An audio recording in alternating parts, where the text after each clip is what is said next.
मेरी बेटी प्रिया मेरी इकलौती संतान थी।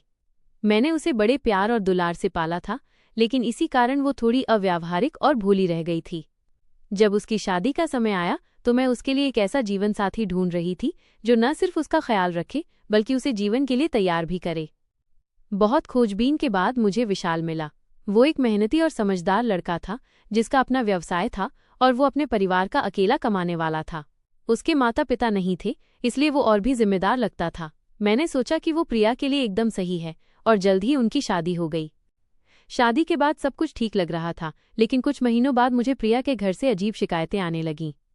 विशाल फोन पर थोड़ा परेशान लगता था और प्रिया भी मुझसे खुलकर बात नहीं कर पा रही थी। एक दिन विशाल ने मुझे फोन किया और कहा, सासू माँ, सब कुछ ठीक नहीं है। प्रिया घर के कामों में बिल्कुल ध्यान नहीं देती और वो अक्सर मेरे दोस्तों और रिश्तेदारों के सामने मुझे शर्मिंदा कर देती है। ये सुनकर मुझे बहुत दुख हुआ। मैंने तुरंत प्रिया के घर जाने का फैसला किया ताकि मैं खुद देख सकूं कि क्या हो रहा है। जब मैं प्रिया के घर पहुंची तो मैंने देखा कि प्रिया एक छोटे से बात पर विशाल से झगड़ रही थी। विशाल शांत रहने की कोशिश कर रहा था, लेकिन प्रिया लगातार ऊंची आवाज में बोल रही थी। मैंने उन्हें शांत कराया और कुछ दिनों तक उनके साथ रही। इन दिनों मैंने देखा कि प्रिया हर बात पर विशाल से बहस करती थी और घर का माहौल हमेशा तनावपूर्ण रहता था। विशाल की मां की देखभाल का जिम्मा भी प्रिया पर था, लेकिन वो इस जिम्मेदारी से भी भाग रही थी। एक शाम विशाल ने मुझसे कहा, सासू माँ, मुझे लगता है कि प्रिया मेरी बातों को नहीं समझती। वो हमेशा मुझे गलत साबित करने की कोशिश करती है। मैंने उससे कहा, चिंता मत करो, मैं प्रिया से बात करूंगी। अगली सुबह मैंने प्रिया से बात की। मैंने उसे समझाया कि शादी सिर्फ प्यार का रिश्ता नहीं बल्कि सम्मान और समझदारी का रिश्ता भी है। मैंने उससे कहा कि उसे विशाल की बातों को सुनना चाहिए और उसे भी समझना चाहिए। प्रिया ने मेरी बात सुनी, लेकिन मुझे लगा कि वो इसे गंभीरता से नहीं ले रही थी।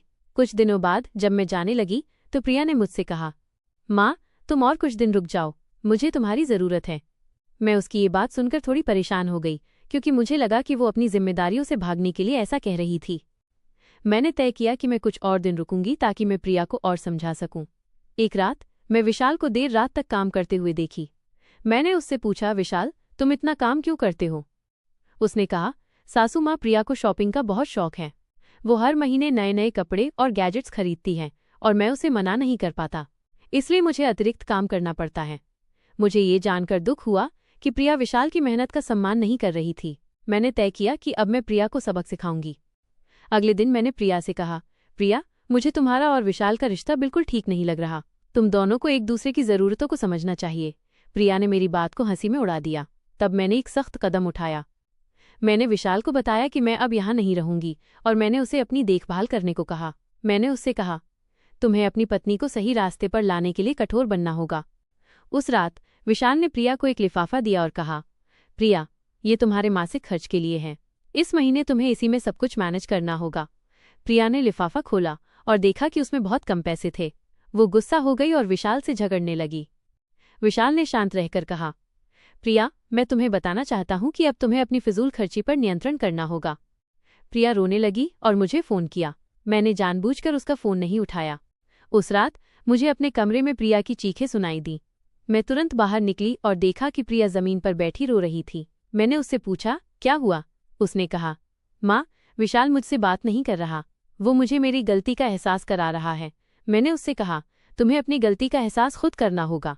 मैंने उससे कहा कि वो विशाल से माफ़ी मांगे। अगले दिन प्रिया ने विशाल से माफ़ी मांगी। विशाल ने भी उसे गले लगाया और कहा, प्रिया, मैं सिर्फ तुम्हें जिम्मेदार बनाना चाहता हूँ। उस रात मैंने देखा कि प्रिया और विशाल एक दूसरे से बात कर रहे थे और हंस रहे थे। मुझे लगा कि मेरा काम सफल हो गया था। मैंने सोचा कि अब मैं अपने घर वापस जा सकती हूँ। जब मैं वापस जाने की तैयारी कर रही थी तो मैंने देखा कि प्रिया और विशाल दोनों मेरे कमरे में आए। उन्होंने मेरे पैर छुए और कहा, माँ, आपने हमें सही रास्ता दिखाया। हम आपको धन्यवाद देना चाहते हैं।